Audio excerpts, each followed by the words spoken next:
As I coach business analysts around the globe, there are 5 common business analysis questions I receive consistently from aspiring and existing BAs. Number 1, how do I move into a BA role with no BA experience? Number 2, what technologies should I know as a BA? Number 3, what certifications should I pursue as a BA? Number 4, what is the next logical role after becoming a BA? And number 5, how do I show my value when no one knows what I do?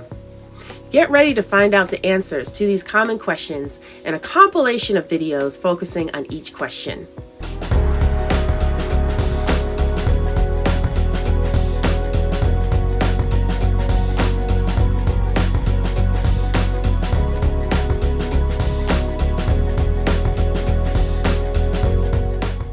My name is Paula Bell, also known as the BA Martial Artist, as I leverage martial arts concepts to bring forth personal and professional results. And I am here to answer and discuss some strategies and tips for 5 common questions I receive from aspiring and existing business analysts. But before I get started, if you want more tips and strategies on business analysis and advancing your career, make sure to click on the subscribe button, as well as click on the bell to turn on notifications. In addition, I would love for you to engage with me leveraging the community link on my YouTube channel. If this is the first video you are watching in this 5-part series, I highly recommend you listen to parts 1 through 3 here on my YouTube channel in addition to this one. Okay, now let's jump into part 4 of this 5-part series of the 5 common BA questions answered, where I will focus on the question, what is the next logical role after becoming a BA?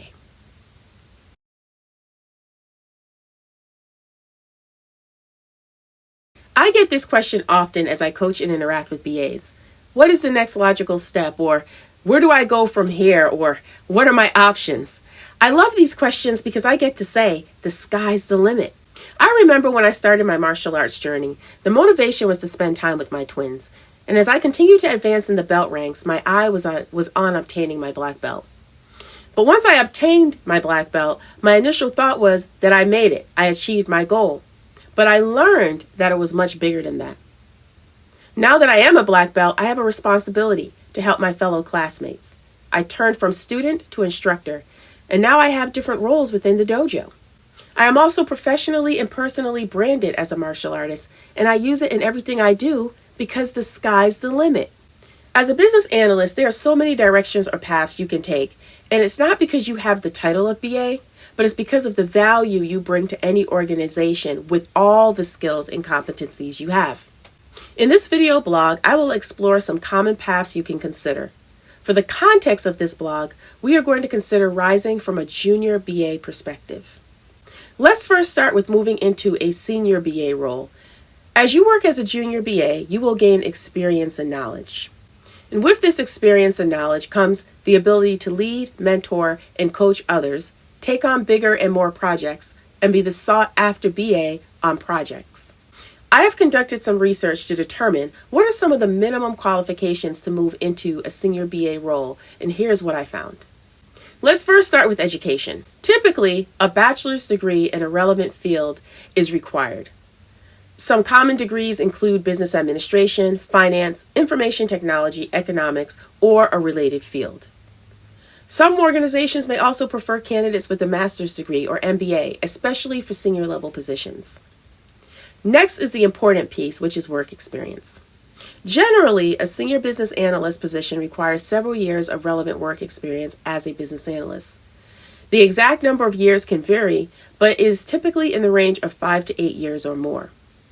You may also have worked in other related roles such as a junior or associate business analyst, project manager, or systems analyst. Next are the characteristics and skills you should possess. First, you should have strong analytical and problem-solving skills. These skills are critical and crucial for a senior BA. You must be able to analyze complex data, identify trends, and make data-driven recommendations. Second, you should have a deep understanding of the industry in which your organization operates. This includes knowledge of industry-specific trends, regulations, and best practices. I plan to do a deeper dive into risk management in the future. This is such an important skill for BAs in the future, in my opinion. Third is excellent communication skills for interacting with stakeholders, documenting requirements, and presenting findings and recommendations.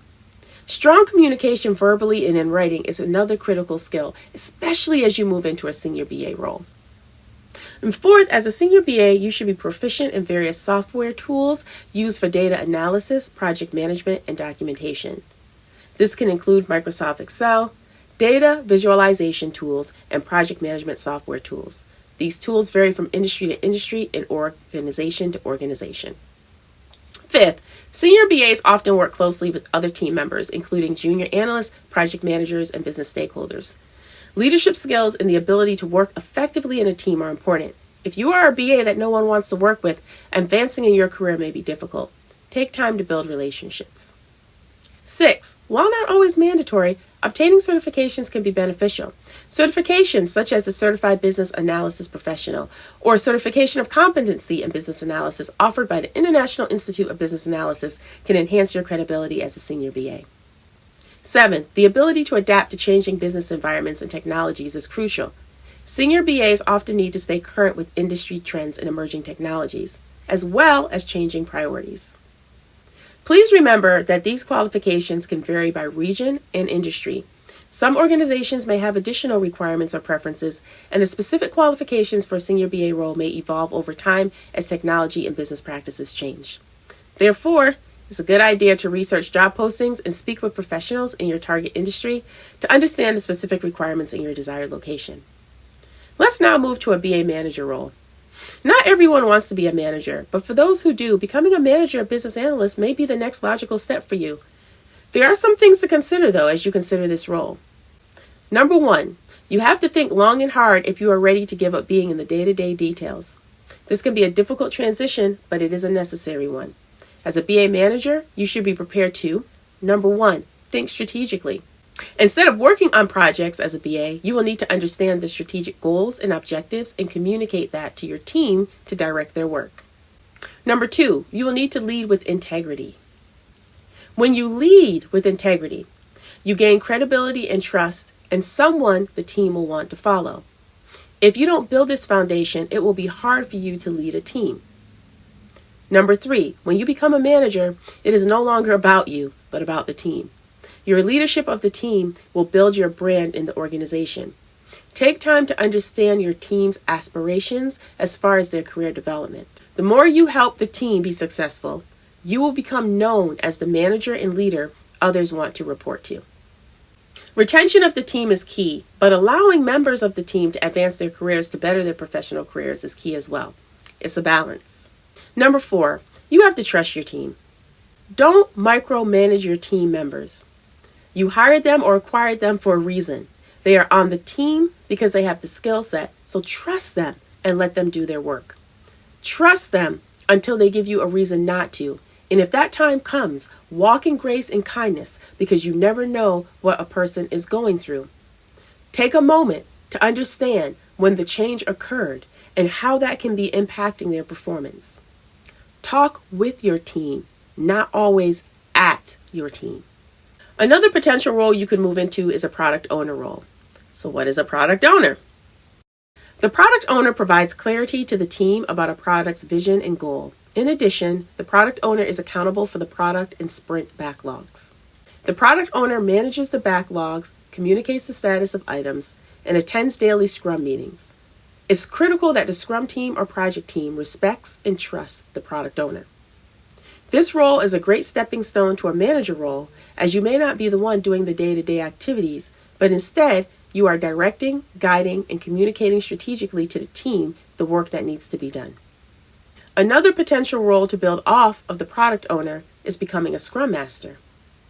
If you work in an environment where IT solutions are built, this may be the perfect next step role for you. Again, another stepping stone to leadership and management. A Scrum Master is one who leads an Agile project team leveraging the Agile project management framework. The Scrum Master is knowledgeable of the Agile framework and methodology and ensures the project team is knowledgeable to execute Agile projects. Moving forward, you can also be a niche BA, meaning a Salesforce, IT, or RPA BA. As you continue to work in your BA career, you may find that there are certain environments you thrive in. There's nothing wrong with being a specialized BA if that is an environment you thrive in. One thing to consider is when you are in a specialized BA role, You may find that career advancement may go a little slower than someone who is not niche. And that is because some niche markets are small and opportunities may not come as often, but that should not stop you from working in an environment in which you love. You could also make your own path and sometimes even your own position when you find there's a need. Continue to add value, and the sky's the limit. You may also look into being a project manager, where you manage the projects overall as opposed to being in the details. Or better yet, you may want to pursue entrepreneurship. You may pursue becoming a consultant in business analysis for companies or organizations. Or, finally, you may do a career pivot, where you leverage your business analysis skills to work for your purpose, whatever you have defined your purpose to be. Well, there you have it. The sky's the limit. There are so many different directions you can go with your business analysis skills and competencies. It's all about the value you bring to the table, and that value is invaluable. I hope you have found this video blog helpful, encouraging, motivating, inspirational for your career. But before I go, the final part 5 of this 5-part series will be coming soon, where I will discuss the final common question I receive. How do I show my value when no one knows what I do? Until next time, the BA Martial Artist is signing